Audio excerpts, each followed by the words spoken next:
Assalamualaikum warahmatullahi wabarakatuh.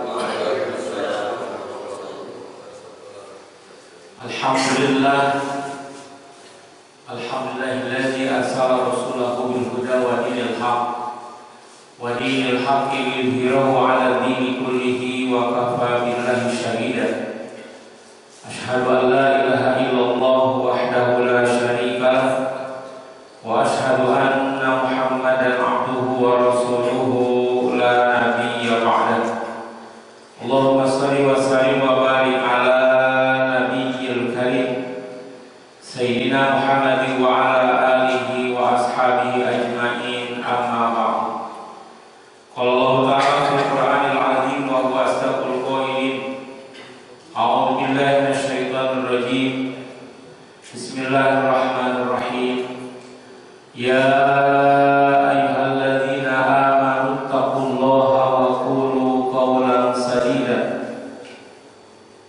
yuslih lakum a'malakum wa yaghfir lakum dzunubakum wa may yuti'illaha wa rasulahu faqad faza fawzan 'azima. Wa qala Allah ta'ala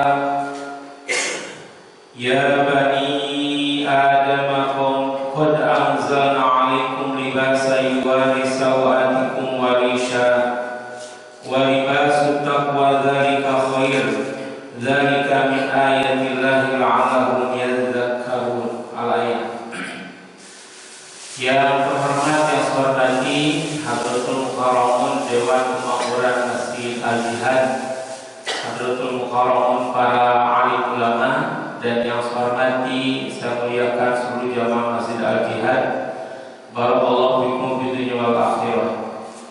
Alhamdulillahirabbil alamin. Kita bersyukur kehadirat Allah Rabbul alamin yang pada pagi hari yang penuh barokah ini kita alhamdulillah diberi kekuatan dengan taufik Allah Subhanahu wa taala bisa bangun dari tidur kita dan bisa melangkah sampai ke Masjid Al-Jihad ini. Insyaallah taala seluruh jamaah yang dimuliakan Allah ini adalah hamba-hamba Allah yang ruhnya sudah sangat bersinergi atau satu frekuensi dengan Masjid Al-Jihad ini. Karena hamba-hamba Allah yang satu frekuensi insyaallah dengan masjid adalah orang yang senantiasa dicintai dan dimuliakan Allah karena berada di tempat yang sangat dicintai Allah Subhanahu wa taala. Salawat salam kepada Rasulullah sallallahu alaihi wasallam, kepada keluarga beliau, sahabat, tabi'in, tabi'ut tabi'in serta kita seluruh umatnya. Hadirin yang dirahmati dan dimuliakan Allah Subhanahu wa taala, insyaallah kita akan membaca Subul Iman selanjutnya. Yang sebelumnya pada pertemuan yang lalu kita telah membaca Subul Iman yang ke-39, yaitu menghindari atau berhati-hati dari harta haram yang menjadi contoh dalam ini adalah riba dan sebagainya.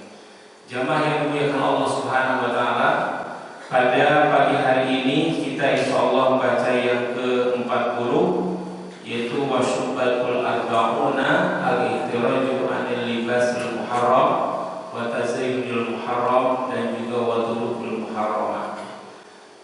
Subul iman yang ke-40 yaitu kita berhati-hati atau menghindari dari pakaian yang diharamkan, perhiasan yang diharamkan, dan juga bejana-bejana yang diharamkan. Jamaah yang dirahmati dan dimuliakan Allah Subhanahu wa taala, insyaallah taala pembahasan ini sudah ada dalam amaliyah keseharian jamaah Al-Jihad. Karena jamaah Al-Jihad adalah hamba-hamba Allah yang mutakin, yang senantiasa sangat berhati-hati dalam berkaitan dengan baik itu pakaian, perhiasan, dan juga bejana-bejana, baik itu piring, sendok, gelas, dan segala hal dari yang diharamkan Allah Subhanahu wa taala. Hadirin yang dirahmati dan dimuliakan Allah Subhanahu wa taala, Allah Subhanahu wa taala berfirman di dalam Al-Qur'an tentang Nabi Adam alaihissalam, yaitu bagaimana Nabi Adam alaihissalam dalam surah Al-A'raf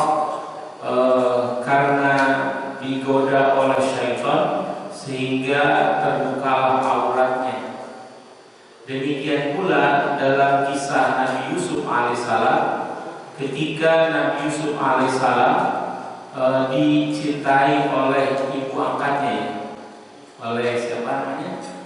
Ibu Zulaikha ya, atau Ibu Siti Zulaikha. Nah, beliau itu adalah yang menjadi persaksian bahwa Nabi Yusuf alaihissalam tidak bersalah adalah dengan pakaian ya, inkuda min tuburin gitu ya. Jika baju Nabi Yusuf itu yang robek bagian depan, maka Nabi Yusuf senantiasa yang berdusta dan dia yang benar. Kalau yang robek dari belakang, maka Nabi Yusuf yang benar, yang dusta adalah Zulaikha. Begitu diperhatikan, ternyata yang robek bagian depan. Ini kaitan dengan pakaian ya. Jemaah yang dirahmati Allah Subhanahu wa taala. Adapun dalam tema kita pada pagi hari ini kaitan dengan pakaian, Allah Subhanahu wa taala telah menegaskan dalam surah Al-A'raf ayat 26. A'udzubillahi minasyaitonir rajim. Bismillahirrahmanirrahim. Ya bani Adam qad anzalna 'alaikum libasan yuwari sawatikum wa risha wa libasut taqwa dzalika khair. Dzalika min ayatillahi la'allahum yadhakkarun. Wahai anak cucu Adam, sesungguhnya kami telah menyediakan pakaian untuk menutupi auratmu dan untuk perhiasan bagimu. Jadi fungsi pakaian dalam syariat Allah Subhanahu wa taala adalah ada dua. Yang pertama adalah untuk menutupi aurat. Maka pokok utama pakaian itu adalah bagaimana pakaian itu menutupi aurat, dan ketentuan aurat ini sudah dimaklum oleh seluruh jamaah. Berbeda aurat laki-laki dan aurat perempuan. Kalau laki-laki baina surah warubah, antara pusar dan lutut, itu adalah aurat pokok laki-laki. Jadi kalau jamaah yang mulia insyaallah lagi olahraga itu yang terpenting itu adalah tertutupnya antara pusar dan lutut. Nah, berarti ketika ini sering ngomong insyaallah ini tidak terjadi ya. Ketika olahraga itu justru tidak memperhatikan itu ya, yang tertutup itu justru kadang setengah paha ke atas ya. Nah, dari setengah paha ke bawah sampai lutut justru kadang bebas terbuka.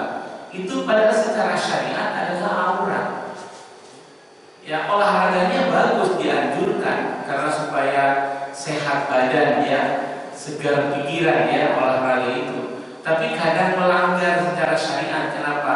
Karena tidak sesuai dengan fungsi pakaian yang Allah turunkan itu adalah untuk menutup aurat. Ya, insyaallah jamaah jihad tidak demikian ini ya, karena sangat memperhatikan hal tersebut. Dan sampai ketika kita berolahraga niatnya adalah untuk kebaikan, tetapi justru di situ ada melakukan hal yang kategorinya adalah satu kesalahan. Jamaah rahmatullah. Yang kedua, fungsi pakaian itu, mohon maaf kembali ke tadi, sedangkan aurat bagi akhwat, bagi perempuan adalah seluruh tubuh kecuali muka dan telapak tangan. Berarti kaki juga aurat. Itu akhwat itu ya. Memang subhanallah jamaah ya. Jadi pada zaman saat ini jamaah Allah yang banyak di di publikasi, di televisi itu laki-laki perempuan.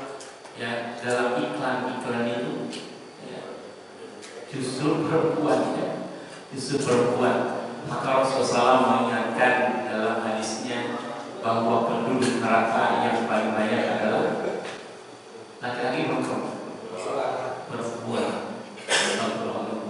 Insya Allah istri-istri bapak, putri-putri bapak tidak termasuk kategori itu. Jamaah yang dimuliakan Allah Subhanahu wa taala, kembali ke tadi surah Al-A'raf, Allah Subhanahu wa taala menegaskan walibasu taqwa dzalika khair, dan pakaian takwa ya, tetapi pakaian takwa itulah yang lebih baik. Artinya tak pakaian atas dasar ketakwaan kepada Allah Subhanahu wa taala. Mana pakaian takwa itu? Apakah pakaian yang seperti yang kita pakai saat ini? Intinya Allah Subhanahu wa taala tidak berbicara model, ya, tidak bicara oh ini harus modelnya seperti ini, tidak demikian, ya. Intinya adalah pakaian itu menutup aurat dan yang kita gunakan adalah atas dasar takwa kita kepada Allah Subhanahu wa taala. Maka ketika kita berpakaian atas dasar takwa kepada Allah Subhanahu wa taala, pasti pakaian itu adalah memenuhi kriteria tadi. Jadi kriterianya adalah paling utama menutup aurat. Yang kedua adalah sebagai perhiasan. Maka di masa Rasulullah Shallallahu Alaihi Wasallam, para sahabat itu senantiasa pakaiannya selalu bersih. Maka umat Islam itu memang demikian. Bahkan dalam Al-Quran Allah tegaskan kita harus senantiasa setiap ke masjid itu memakai pakaian yang paling indah, ya. Allah Subhanahu Wa Taala berfirman di dalam Al-Quran Karim supaya setiap kita menuju masjid itu dengan pakaian yang paling indah. Dalam surah Al-A'raf ayat 31, ya bani Adam kulu zinatakum inda kulli masjidin wa kulu washrabu wa la tusrifu innahu la yuhibbul musrifin. Wahai anak cucu Adam, pakailah pakaianmu yang bagus pada setiap memasuki masjid.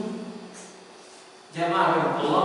Jadi setiap memasuki masjid itu perintah Allah supaya memakai pakaian yang bagus. Yang bagus di sini bukan baru, kan? Artinya pakaian yang memang senantiasa sangat layak kita gunakan. Mohon maaf jamaah Allah, kayak ketika kita ke resepsi, maaf ya, biasanya gitu ya, ke walimatul arus ya, yang umum gitu ya. Kan pakaian itu banyak pakaian yang sangat luar biasa, ya.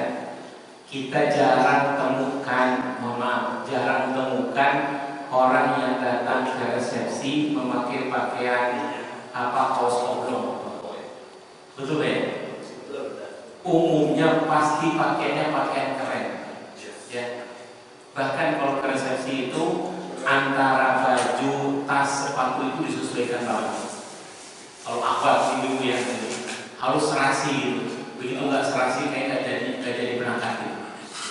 Jadi, ketika memakai pakaian itu, mohon maaf kadang-kadang, wah baju ini kan udah pernah dipakai gitu.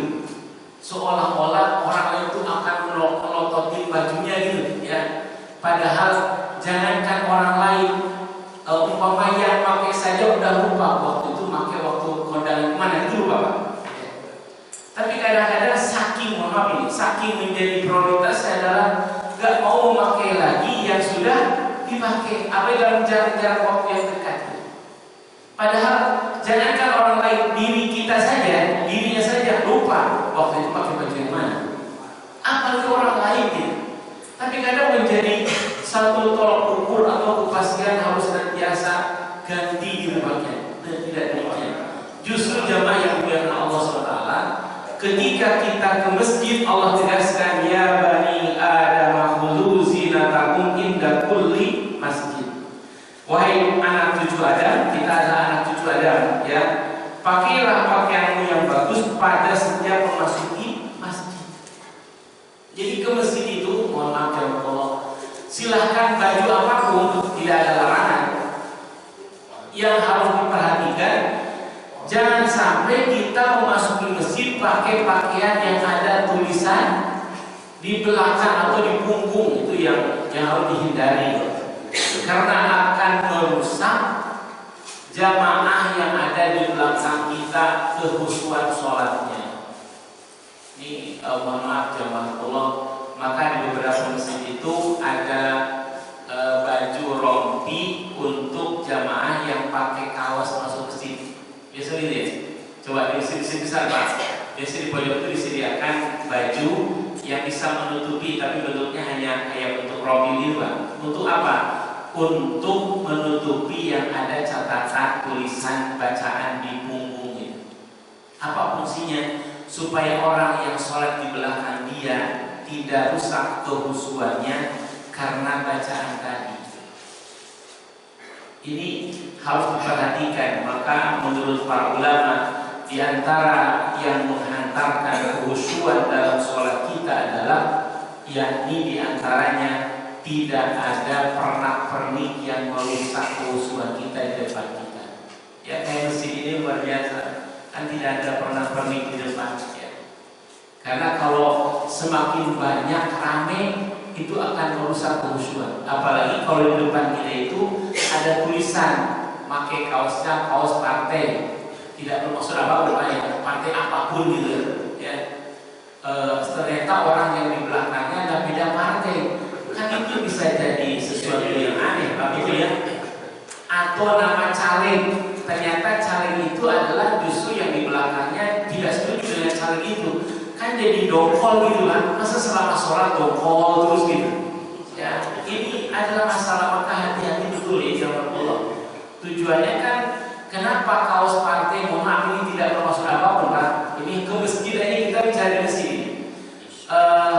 Partai apapun ketika ke masjid kaosnya jangan dipakai lagi ya, jangan dipakai. Kalau untuk olahraga, untuk jalan silakan ini, tapi untuk masjid mohon jangan dipakai ya. Karena masjid ini adalah bebas dari partai apapun, betul ya, betul kan? Jangan sepakat jangan betul ya. Ini partai ini adalah senantiasa bebas dari partai apapun, tetapi masjid ini akan mendukung partai yang memang menegakkan syariat Allah SWT, betul ya, gitu ya betul ya. Tapi kaitan dengan itu, maka mohon kepada jamaah yang mulia, jangan kalau sudah di masjid. Kenapa? Karena kita kan sangat heterogen Pak ya, sangat berbeda-beda gitu. Jangan sampai jadi wah ini nih gitu ya, jamaah. Tetapi juga memang masjid pasti akan mendukung kepada partai yang memang akan menegakkan syariat Allah Subhanahu wa taala.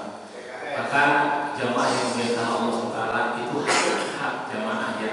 Silakan jamaah Allah. Karena apa? Partai caleg itu adalah menampilkan fotonya dan namanya kan dalam rangka pencitraan, betul ya? Kan dalam rangka pencitraan. Coba jamaah Allah, kalau yang pakai kaos itu dan nama caleg itu adalah imam kita, seluruh jamaah pasti lihat kan, imam kita ternyata ini lah, itu pasti lah. Beda kalau imam nih, kalau belakang makmum kan mungkin hanya beberapa. Nah jamaah Allah, kembali ke tadi, ini mohon maaf kaitan dengan pakaian ya. Jadi ke masjid itu memang mestinya pakaian yang paling bagus, bukan pakaian baru Pak. Artinya terlihat baik, bersih, bahkan aromanya bagus, wangi.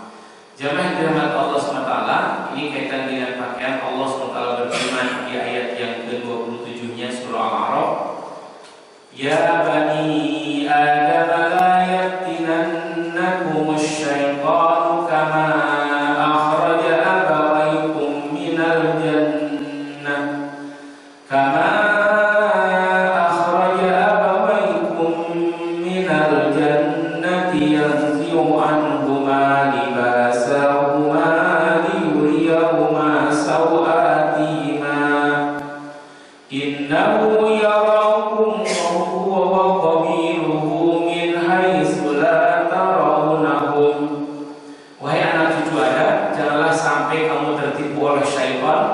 sebagaimana halnya dia, syaitan telah mengeluarkan ibu bapakmu dari surga dengan menanggalkan pakaian keduanya untuk memperlihatkan aurat keduanya. Subhanallah, jamaah di ayat ini jangan sampai kita kaum muslimin ini adalah tertipu oleh syaitan. Sampai Allah ingatkan, sebagaimana ayah bundamu ya, ibu bapakmu adalah telah tertipu oleh syaitan sehingga keluar dari surga. Dengan cara bagaimana? Awalnya menanggalkan pakaian keduanya untuk memperlihatkan aurat keduanya. Jamaah Allah, maka program pertama syaitan kepada manusia adalah bagaimana manusia supaya memperlihatkan aurat. Ya, ternyata itu jawaban Allah. Maka saat di Indonesia ini muncul undang-undang anti pornografi dan undang-undang anti porno aksi gitu. Betul ya? Itu sudah jadi undang-undang belum? Ya, sudah jadi undang-undang belum? Undang-undang anti pornografi dan porno aksi. Di Indonesia itu undang-undang sangat banyak, Pak. Ya, sangat banyak. Tetapi ada yang sudah diundangkan dan diaplikasikan, ada juga hanya baru undang-undang, tetapi belum dilaksanakan. Ya. Dan tarik ulur kaitan dengan porno aksi pornografi itu luar biasa. Karena ada yang menginginkan supaya bangsa Indonesia adalah berkeadaban dengan senantiasa menjaga adat ketimuran yang tidak pernah memperlihatkan aurat, tetapi justru ada tuntutan dari selain itu adalah justru bebas saja gitu. Sehingga ketika kita berbicara tentang hal itu, apa jawaban mereka? Kamu yang dibahas hanya sekitar dada dan selangkangan, seperti itu kan? Itu adalah orang-orang yang memang senantiasa ingin bebas saja gitu. Jadi ketika kita berbicara tentang hal itu, pasti kembali pembahasan itu. Kenapa sih yang dibahas cuma dada dan selangkangan gitu? Apa tidak ada hal yang lebih penting gitu? Seperti itu berbicara mereka. Padahal itu adalah pokok. Kenapa? Karena senantiasa Allah ingatkan Nabi Adam dan Ibu Hawa itu adalah justru tertipu oleh syaitan. Pertamanya kenapa? Karena membuka aurat. Di ayat ini surah Al-A'raf ayat yang ke-27. Wahai anak cucu Adam, janganlah sampai kamu tertipu oleh syaitan, sebagaimana halnya dia syaitan telah mengeluarkan ibu bapakmu dari surga dengan menanggalkan pakaian keduanya untuk membenarkan aurat keduanya. Ini jamaah Allah. Maka saya sampaikan di awal tadi, ketika kita berolahraga, hati-hati jangan sampai aurat kita malah tertampakkan gitu ya.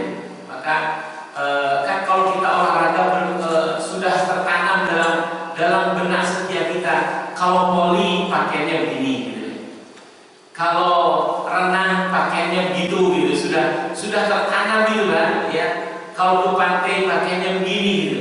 Padahal kan tidak ada larangan ketika mohon maaf jamaah Allah, ketika voli umpama pakai celananya di bawah lutut, kan tidak ada larangan kan?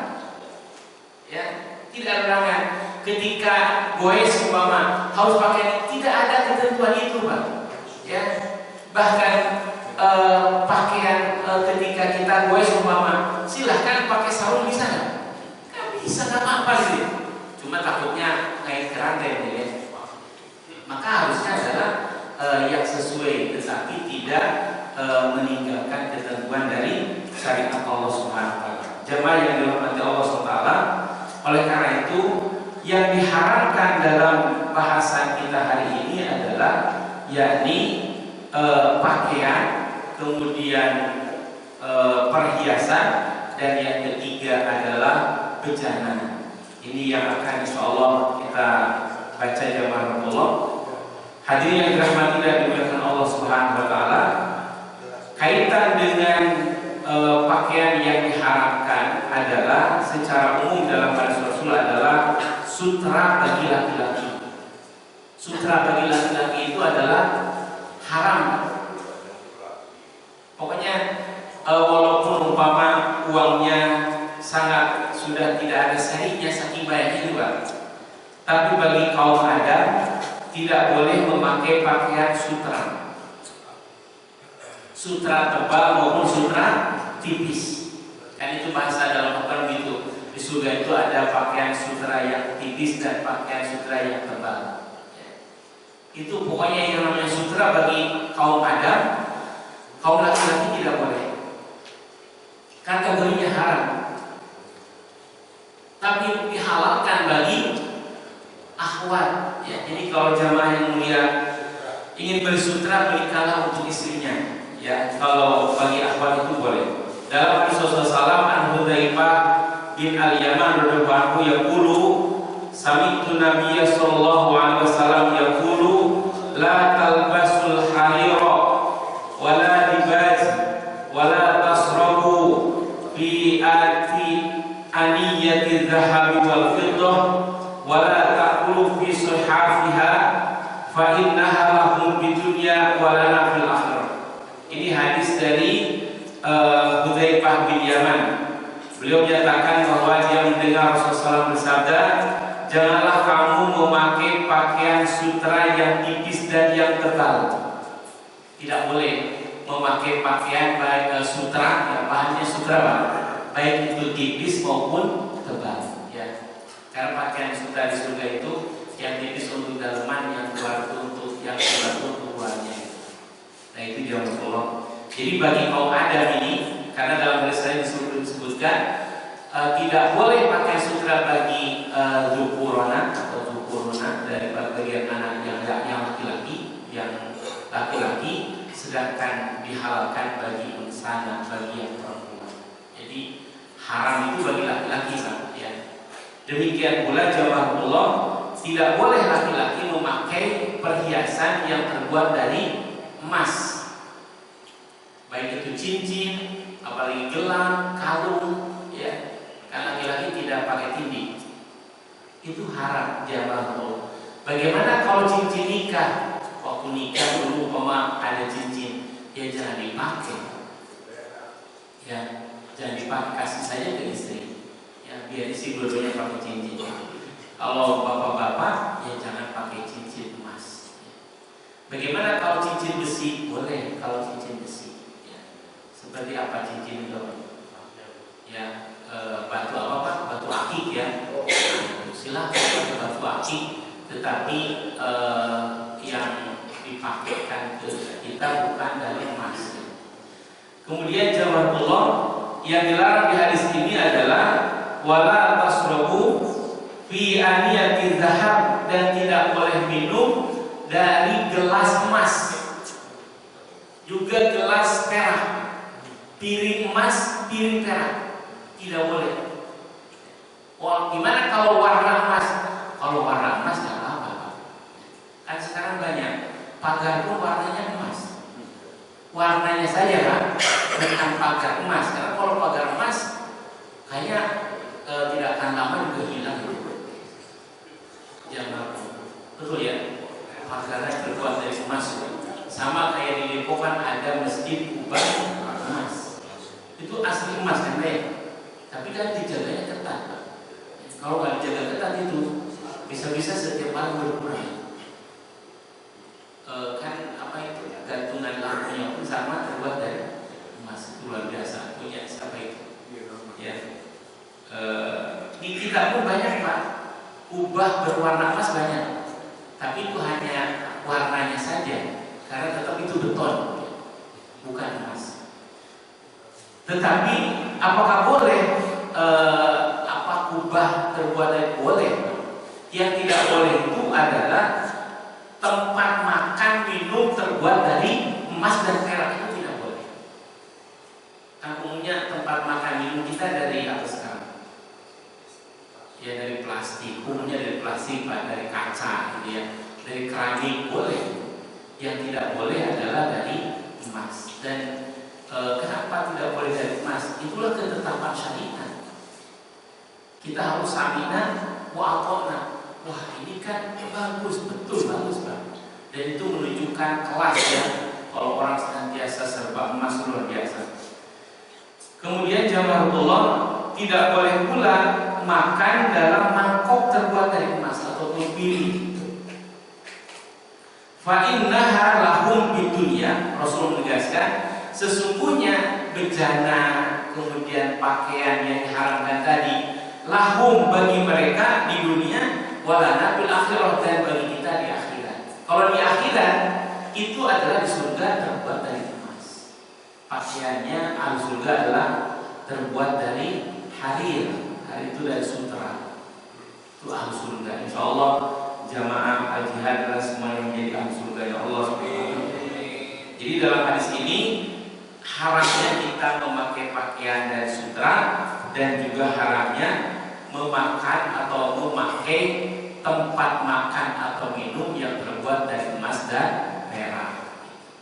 Di masa Rasul emas perak itu sebagai alat tukar, yaitu dinar dan dirham. Jamaah. Kemudian jemaah yang dimuliakan Allah Subhanahu wa taala, dalam hadis Rasulullah SAW disebutkan dalam hadis dari Ibnu Hibban, man labisal harira fid dunya lam yalbashu fil akhirah wa in dakhala jannah. Siapa orang yang memakai pakaian sutra di dunia, maka dia tidak akan memakai pakaian sutra di surga walaupun dia masuk surga. Berarti tidak berpakaian pada surga, karena pakaian di surga adalah hanya sutra. Wallahu a'lam. Ini hadis riwayat Imam Ibnu Hibban. Kemudian jamaah yang dimuliakan Allah SWT, dalam hadis dari Rasulullah SAW memberikan keringanan memakai pakaian sutra kalau dalam kondisi orangnya memang hanya pakaian sutra yang dia memungkinkan, seperti orang yang sedang berpenyakit kulit. Penyakit kulitnya radang itu apa namanya? Borokan, borokan. Ya, mana lagi makan ya. Ya, jangan kalau. Jadi kalau pakai pakaian selain sutra Pak, itu nempel di budugan apa namanya? Budik apa namanya? Pokoknya begitulah ya. Penyakit kulit yang bernanah itu Pak. Mohon maaf ya. Kalau pakai pakaian selain sutra Pak, itu nempel. Tapi kalau pakai sutra itu tidak nempel katanya. Maka di masa Rasulullah memberikan rukhsah memakai pakaian sutra bagi orang tertentu, yaitu Jubair dan Abdurrahman. Rakhasa Nabi sallallahu alaihi wasallam li Zubair wa Abdurrahman bi labsil hariri li hikati bihima. Rasulullah SAW memberikan kelonggaran atau memberikan rukhsah kepada Zubair dan Abdurrahman karena beliau dalam kondisi punya penyakit yang tadi ya. Jadi ada rukhsah ya, ada rukhsah karena memiliki penyakit gatal yang diderita. Jadi kalau sedang punya penyakit gatal di kulit, itu dibolehkan pakai pakaian sutra. Pertanyaannya, apa pengen pakai pakaian sutra berarti syaratnya harus itu harus bunuh baru pakai sutra gitu. Itu dapat rukhsah gitu. Tapi kan akan sehat kan ya, ketika dia punya penyakit gatal, nauzubillah ya. Ada jamaah di masjid kami itu, beliau adalah punya penyakit gatal, tapi karena punya apa ya, autoimun Pak, autoimun, kemudian vaksin yang sampai sekarang belum sembuh. Padahal baru vaksin satu yang pertama. Ada autoimun dan berakibatnya itu sampai sekarang masih beliau sakit sampai akhirnya cuci darah. Sudah akibat itu, jadi begitu vaksin langsung reaksi badannya itu gatal semua.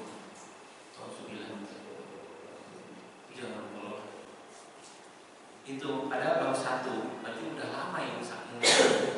Terus berkelanjutan. Jemaah yang dimuliakan Allah SWT. Oleh karena itu kembali kepada ketentuan Allah Subhanahu wa taala dalam syariat kita ini bahwa tidak boleh memakai pakaian sutra kecuali bagi orang yang memiliki penyakit kulit. Demikian pula tidak boleh kaum muslimin dan muslimat ya memakai bejana terbuat dari emas. Ada sebuah kisah di masa abad pertengahan itu bahwa ada seorang ulama yang sedang dijamu di situ, kemudian ada seorang ulama dan ahli ibadah. Di hadapan dia itu ada bejana piring emas yang berisi kurma. Nah, ahli ibadah itu langsung mundur dari bejana itu, dari makanan itu. Tapi seorang ahli ilmu dia mengambil tempat lain yang terbuat dari keramik dan dia mengambil dari kurma itu, dari bejana emas ke piring, makanlah dari piring. Kemudian dia berkata, kenapa kamu tidak melakukan itu? Bukankah itu haram? Haram itu kalau langsung makan di bejana itu kan terbuat dari emas. Tapi ketika kita alihkan, kan kita makannya di piring ini.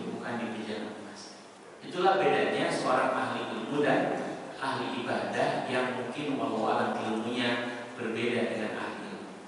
Jamaah yang dimuliakan Allah Subhanahu wa taala, dalam hadis lain Rasulullah menegaskan, dalam hadis lain disebutkan bahwa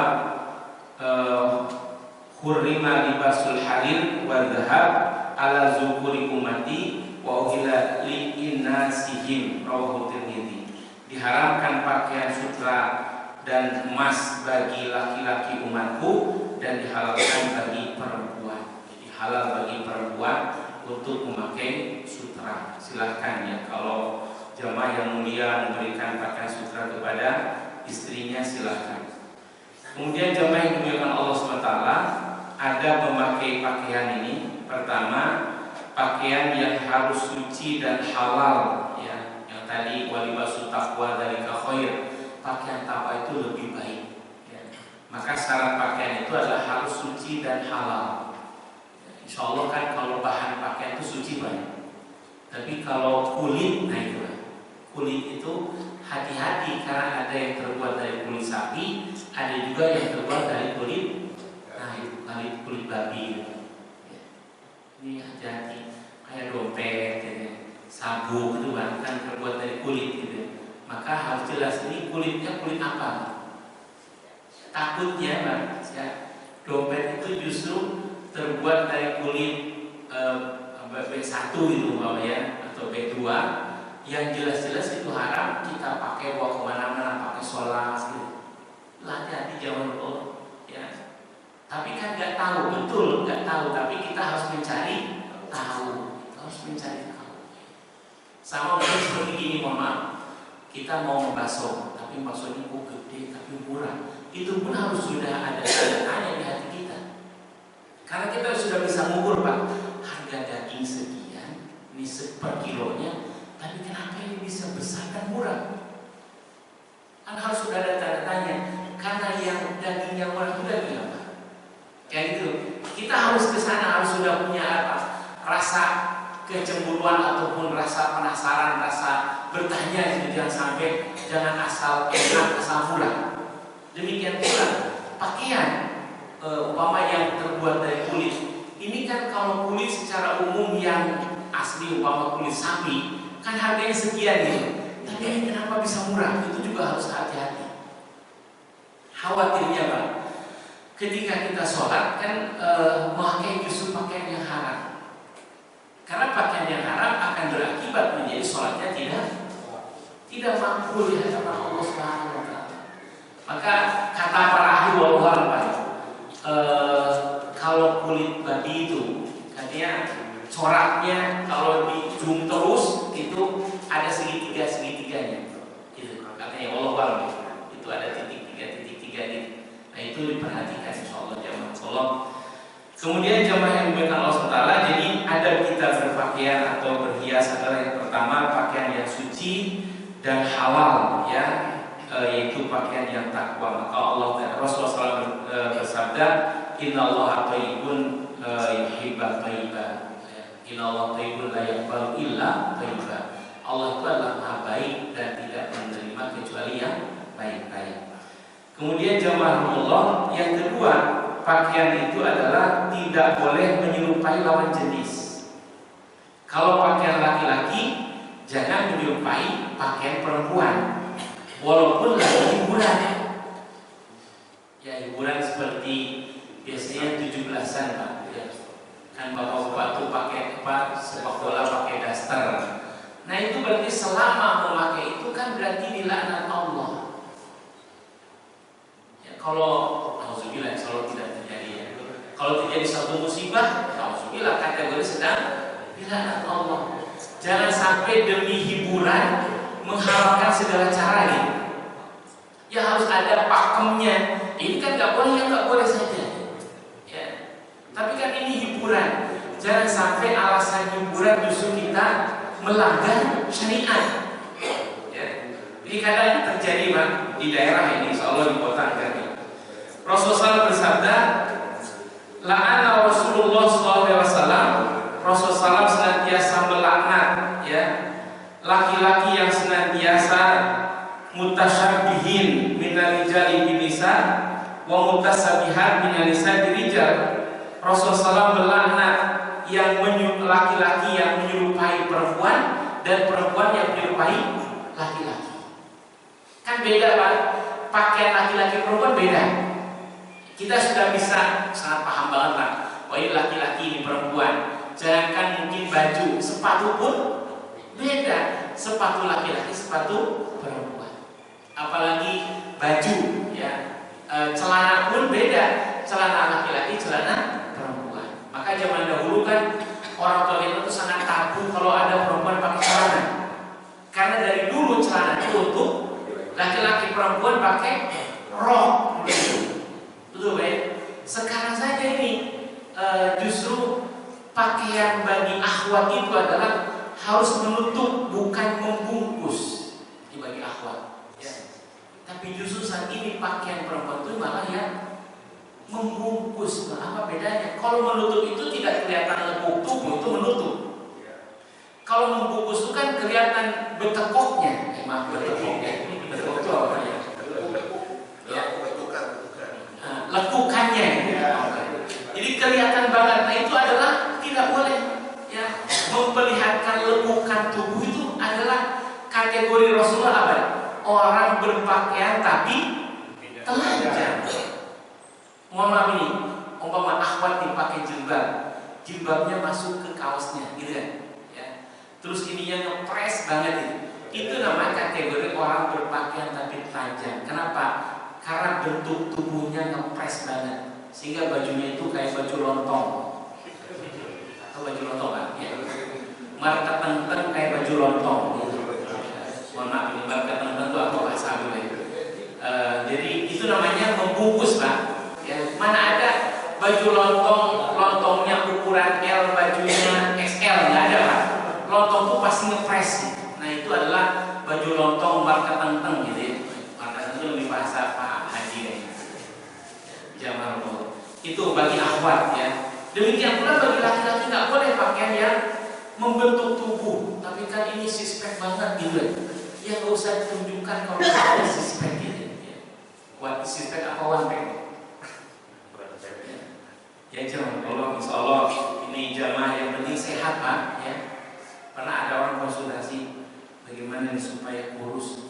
Kenapa mikirin pengen kurus? Yang penting sehat. Itu Pak ya.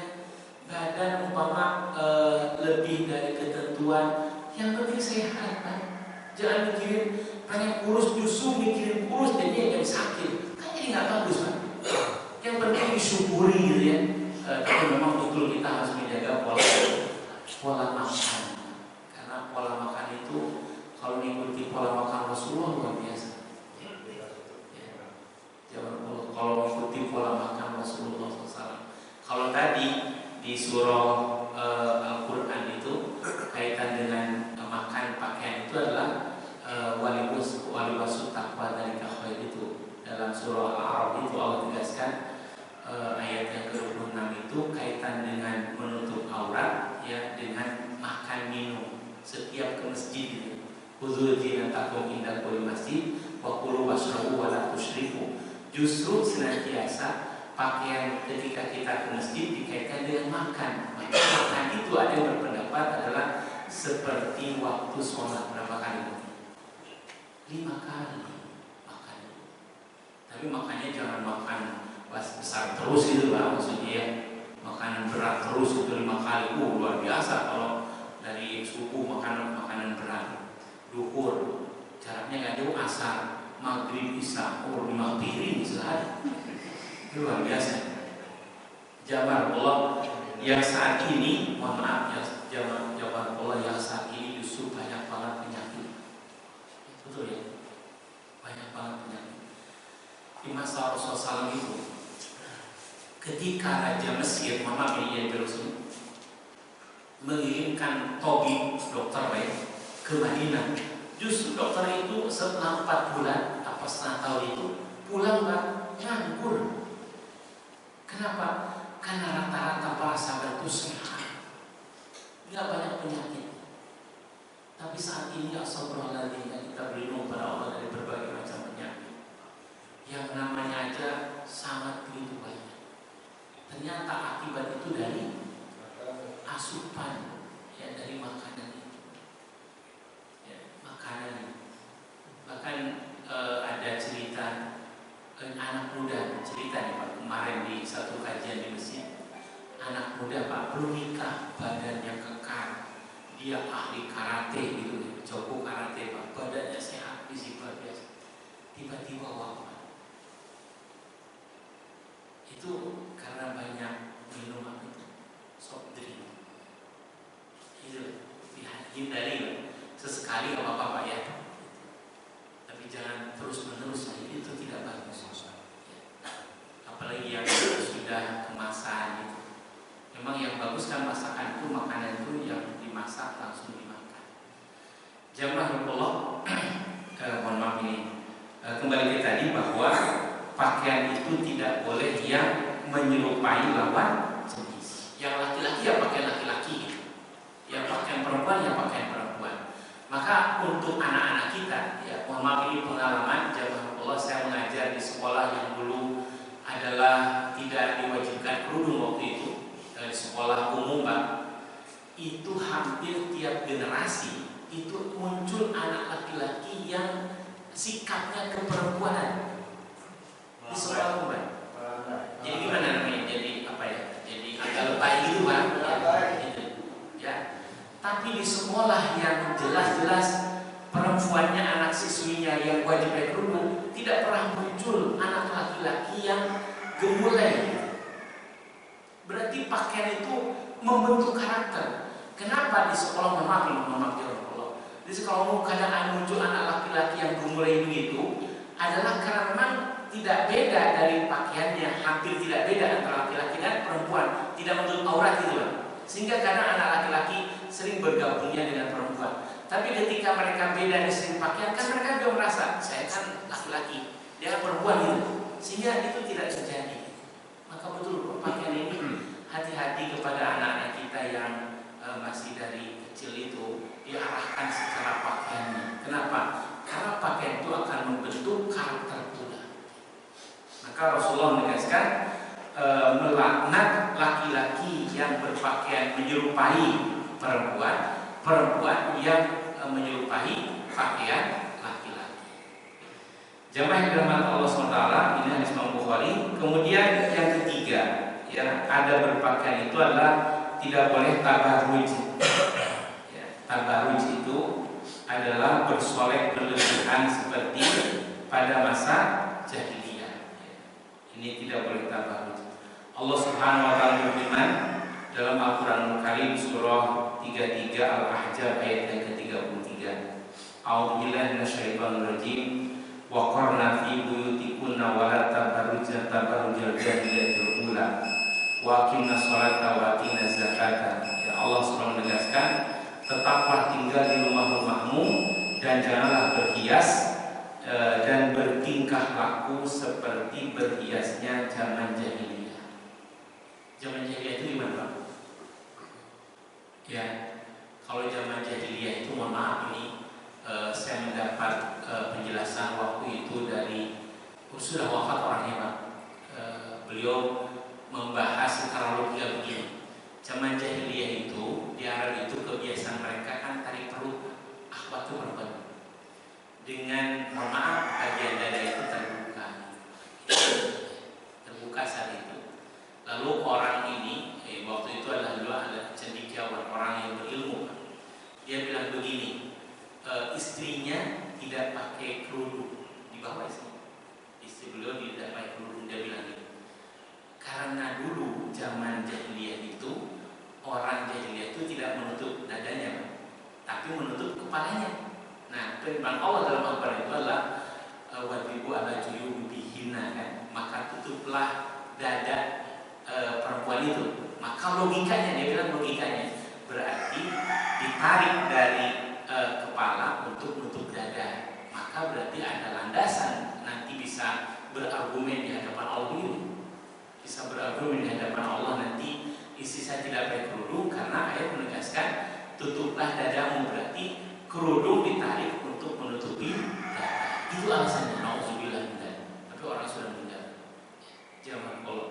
Padahal Allah Rasulullah menegaskan bahwa perempuan itu adalah seluruh tubuhnya adalah aurat. Maka kan ada juga saat ini yang masih hidup yang menyatakan bahwa jilbab itu tidak wajib. Ada Pak ya. Jilbab itu tidak wajib, itu sesuai dengan kehendak hatinya saja, dipersilakan. Astagfirullahaladzim. Ya. Padahal Rasulullah SAW, para sahabat, para tabi'in, para ulama tidak memaafkan, tidak memaknai seperti itu. Ini jawaban Allah. Maka hati-hati, kadang nyelip keinginan hawa nafsu dalam hal tersebut. Ya. Karena alasannya untuk membela umpama di antara keluarganya tidak demikian, maka dia buat dalil-dalil lain. Itu yang salah. Ya. Kan mestinya kita itu hawa nafsu kita tunduk kepada ketentuan syariat. Jangan sampai justru mempelintir syariat demi kepentingan hawa nafsu. Itu yang Allah. Maka tidak boleh. Maka para akhwat itu dalam surah Al-Ahzab ayat 33 ini yang terbaik adalah mereka menetap di rumah-rumah. Wa qarna fi buyutikunna wa la tabarrujna tabarrujal jahiliyah. Kemudian jamaah Allah, yang berikutnya adalah ketika kita pakai pakaian sesuai sunnah Rasulullah SAW adalah memulai dari sebelah kanan. Soalnya sudah sangat mampu. Tapi ketika kita melepas, mulai dari sebelah kiri. Kemudian jamaah Allah, tidak boleh menyerupai pakaian orang kafir. Ya, mana pakaian orang kafir? Kita harus tahu mana saja pakaian yang orang kafir itu yang bagaimana. Seperti mohon maaf ya, pakaian yang ketika menjadi satu ciri khas dalam perayaan agama mereka, kita tidak boleh ikut-ikutan. Mohon maaf jangan pohon seperti umpama saudara kita yang bekerja di sebuah atau di hotel atau di perusahaan, kemudian ketika perayaan agama mereka dipaksa pakaian itu, nah itu kadang terjadi di luar. Nah itu kita tidak boleh sebagai muslim, harus punya ketetapan syariat. Saya tidak mau gitu aja Pak. Harus tegas gitu. Kenapa justru saudara kita itu adalah seolah mereka dalam kondisi lemah, mustadafin dalam kondisi itu? Karena kan tidak tegasan gitu. Ikut saja gitu. Kenapa tidak tegas? Karena ada kekhawatiran kalau saya tegas nanti kerjaan bagaimana gitu Pak. Ya. Tapi kalau kaum muslimin semua tegas, mereka juga akan mikir. Itu jamaah yang dimuliakan Allah SWT. Kemudian yang berikutnya adalah ketika kita berpakaian dianjurkan untuk membaca doa. Ya, dalam hadis Rasul disebutkan, Alhamdulillahilladzi kasani hadza sauba ya warzaqanihi min kulli hawlin minni wala quwwah.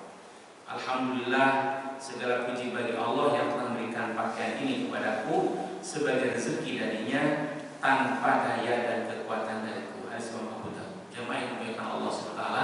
Jadi oleh karena itu maka inilah yang kategori diharamkan bagi kita kaum muslimin, ketentuan syariat Allah Subhanahu wa taala. Yang pertama adalah tidak boleh memakai pakaian yang bahannya dari sutra, ya, baik sutra tipis maupun sutra tebal. Ada ulama yang membolehkan, seperti di sini adalah bagaimana dengan ketentuan sutra campuran gitu lah. Sutra campuran. Menurut Imam As-Syafi'i dan Imam Hambali adalah sutra campuran pun adalah haram. Sutra campuran, umpama campurannya 50-50, 50-50, itu haram.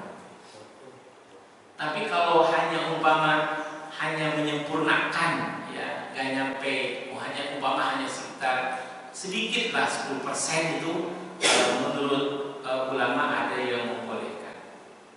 Kemudian menurut Imam Hanafi boleh kalau sutra itu hanya tambahan. Jadi umpama 90% itu adalah katun gitu. Nah tambahannya sutra itu boleh menurut Imam Hanafi. Ya. Tapi menurut Imam Maliki itu makruh. Tapi menurut Imam As-Syafi'i, Imam Hambali haram. Ya nggak usah lah gitu ya. Nggak usah ada campuran dari sutra. Kemudian bagaimana kalau senantiasa seseorang mau sholat tidak ada pakaian kecuali pakaian sutra? Ya jamaah Allah, umpama ini ya, menurut dalam fikih Imam Malik dalam fikih Imam Malik, man lam yajid illa harira aw najasan sholabihi. Umpamanya orang sholat Pak, tapi tidak ada pakaian apapun kecuali harir, kecuali sutra atau pakaian yang sudah najis. Menurut Imam Malik, sholabihi, sholat saja dengan yang ada itu. Tapi kan untuk saat ini Pak, ya justru yang susah nyari sutra. Tapi seumpama kondisinya nih, pergi ke suatu tempat, tidak ada pakaian berbahan lain kecuali bahan sutra. Ini mau sholat, bagaimana nih? Sholat saja dengan bahan dari sutra. Kalau ketentuannya kategorinya man lam yajid, tidak mendapati apapun bahan selain bahan sutra, sholat saja dengan bahan. Kemudian jamaah yang dimuliakan Allah Subhanahu wa taala, berikutnya dalam pakaian itu kita tidak boleh israf, tidak boleh berlebihan. Bahkan dalam syariat Allah Subhanahu wa taala kita tidak boleh memakai pakaian yang isbal. Isbal itu apa? Yang melebihi mata kaki. Walaupun dimaknai para ulama adalah yang tidak boleh yang mana?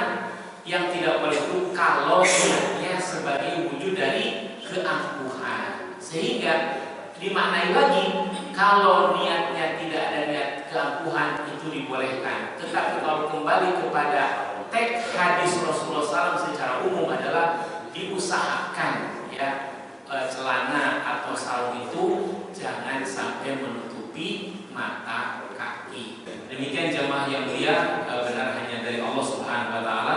Salah dalam berbagai hal itu semata-mata dari saya pribadi. Mohon maaf kepada jemaah dan maafkan kepada Allah Subhanahu wa taala. Tapi insya Allah tidak akan berusaha salah.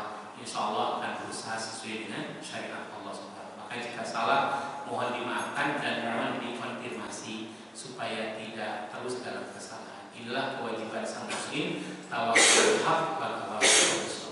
Mari kita akhiri dengan doa kafaratul majlis. Subhanallah wa bihamdika